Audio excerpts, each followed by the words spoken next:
네, 이렇게 연일 계속되는 한파로 한강이 얼어붙었습니다. 내일도 서울의 아침 기온이 영하 9도까지 떨어지는 등 예년보다 추운 날씨는 계속될 거란 예보인데요. 날씨 전망과 이슈 김민지 기상캐스터와 함께 짚어보도록 하겠습니다. 어서 오십시오. 안녕하세요. 예전엔 한강이 꽝꽝 얼어서 그 위에도 막 다니는 모습도 많이 보였는데 요새는 한강이 많이 안 얼었던데 지금 보니까 얼었더라고요. 한강이 뭐 전체 다 온 건 아니죠? 네, 저도 좀 오면서 봤는데 예. 군데군데 얼어 있더라고요. 그래서 오늘은 이 한강이 얼었다라고 발표를 언제 하는지 네. 그거를 먼저 설명을 드릴게요. 예. 일단 한강 결빙은 1906년부터 관측을 시작을 했는데 네. 그 당시에 좀 가장 크고 또 접근성이 용이했었던 노량지 부근을 기준으로 삼았습니다. 예. 그러니까 지금은 한강대교 부근이라고 생각을 하시면 되는데요. 예. 이 한강대교 노량진 쪽 두 번째와 네 번째 교각 사이에 이 상류 100m 지점 지금 CG로 보고 계시는데 이 100m 지점이 얼음으로 덮여서 강물이 보이지 않았을 때 이때 결빙이 됐다라고 인정을 합니다. 예. 그런데 오늘자로 기상청이 올해 이 한강이 공식적으로 결빙이 됐다라고 발표를 했는데요. 네. 올해 한강 결빙은 예년보다 한 16일 빨랐고요. 또 2020년 겨울보다는 보름 정도 빠르게 결빙이 된 겁니다. 예. 그런데 작년 같은 경우는 비교적 온화했어서 한강이 결빙하지 않았었고요. 네. 그러니까 결론은 그러니까 올해 추위가 정말 매섭다라고 예. 생각을 해주시면 됩니다. 그러니까 한강이 얼었다라는 말 들으면 한강이 다 얼었나 보다 싶은데 일단 저 부분이 얼어야지 얼었다는 표현을 쓸 수 있는 거고요. 그렇죠. 얼음이 이제 강물에 가릴 때 네. 공식적으로 얼었다라고 발표를 하는 거죠. 그게 기준이 다 있군요. 그 첫눈 올 때도 서울에서 어느 지역이 첫눈이 와야지 첫눈이다라는 공식적인 게 있잖아요. 네, 그것도 그렇고 이제 예. 벚꽃도 마찬가지로 여의나루역에 어떤 지정된 나무에 예. 꽃이 몇 송이 폈을 때 아. 공식적으로 폈다라고 이야기를 하는 겁니다. 그렇군요. 알겠습니다. 예. 자, 이렇게 한강이 평년보다 16일 빠르게 얼어붙을 정도로 추운 날이 계속되고 있었는데 다들 이걸 궁금해하실 것 같아요. 이번 주도 춥습니까? 네, 오늘 어떻게 추우셨나요? 아니 어제까지 너무 추웠는데 비교적. 예. 네. 오늘 이 정도면 꽤 괜찮은데 이 생각 들던데요. 예. 좀 적응한 것 같은 느낌이 그러게요. 들죠. 예. 오늘 오후 들어서는 그래도 추위의 힘이 약해진 건 맞습니다. 지난 주간에도 정말 옷을 든든하게 입었어도 네. 추웠잖아요. 또 제가 이제 저녁에 야외에서 좀 날씨를 몇 번 전해드리긴 했는데 잠깐 서 있어도 얼굴이 얼어붙을 정도로 진짜 추웠었거든요. 예. 그렇게 추운 날은 또 기상캐스터는 밖에 나가서 그렇죠. 그 맛에 또 전해주더라고요. 하는 거죠, 야외 중계를. 네. 그런데 오늘 아침까지만 해도 추위 계속되긴 했습니다. 아침에 서울 기준으로 영하 9.6도까지 기온이 떨어졌었거든요. 예. 그런데 한낮에는 0.2도로 영상권을 회복한 곳들이 많았습니다. 이 한파의 정점을 지나긴 했지만 겨울 추위는 계속되겠습니다. 지금 보시는 것처럼 경기와 강원, 충북 북부와 경북 북부에 한파 경보 발효 중이고요.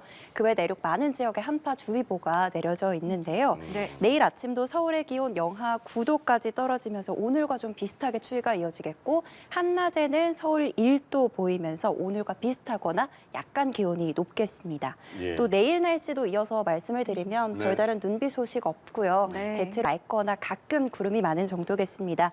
다만 여전히 좀 날이 춥기 때문에 내렸던 눈이 얼어있고 또 쌓여있는 곳이 많으니까요. 미끄럼 사고에 유의해 주시기 바랍니다. 이게 너무 추우니까 영하 9도다 이렇게 말해 주시면 아유 더 추운가 보다 이게 이제 거의 그쵸. 적응이 되는 상태입니다.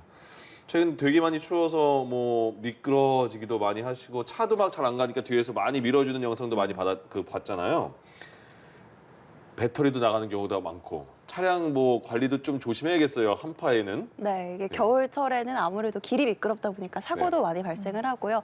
또 고장도 많아지는 시기여서 그쵸. 특히 네. 자동차 같은 경우는 상태를 미리미리 점검을 해주시는 게 좋은데요. 예. 우선 배터리를 말씀해 주신 것처럼 살펴주셔야 합니다. 기본이 배터리예요. 그렇죠. 예. 이 기온이 낮다 보면 배터리 성능이 좀 저하가 될 뿐만이 아니라 겨울에는 춥다 보니까 히터나 열선 등 이 전력 소모량이 커지잖아요. 예. 그래서 네. 방전 위험이 그만큼 커지는데 계기판 경고등이나 블랙박스 액정을 통해서 전압을 확인할 수 있는 그런 방법이 있습니다. 네네. 이때 주행 중에 14V 안팎을 나타내면 정상인데요. 예. 이 배터리 교체 주기는 한 3년에서 5년 정도로 보고 있고요. 충전 상태를 수시로 확인하고 필요시에 교체를 해주시는 게 좋습니다. 예. 그리고 부동액 확인도 중요한데요. 이 부동액은 냉각수에 넣는 첨가제라고 보시면 됩니다.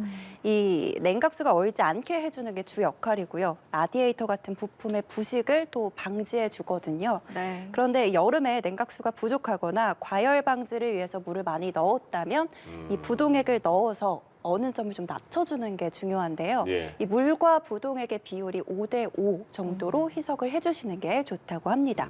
그리고 마지막으로는 타이어 점검도 필요한데 이때 특히 신경 써야 하는 부분이 공기압인데요. 네. 이 공기압이 모자라다 보면은 주행 성능이 떨어져서 제동력도 떨어질 수가 있기 때문에 겨울철에는 이 공기압을 평소보다 한 10% 정도 더 주입을 해주시는 게 좋습니다. 좀 더 탱탱하게 되는 거군요. 그렇죠. 그러니까 배터리 겨울에 배터리 나가서 교환에 그 보험사 불러본 적 없으시죠? 네. 예.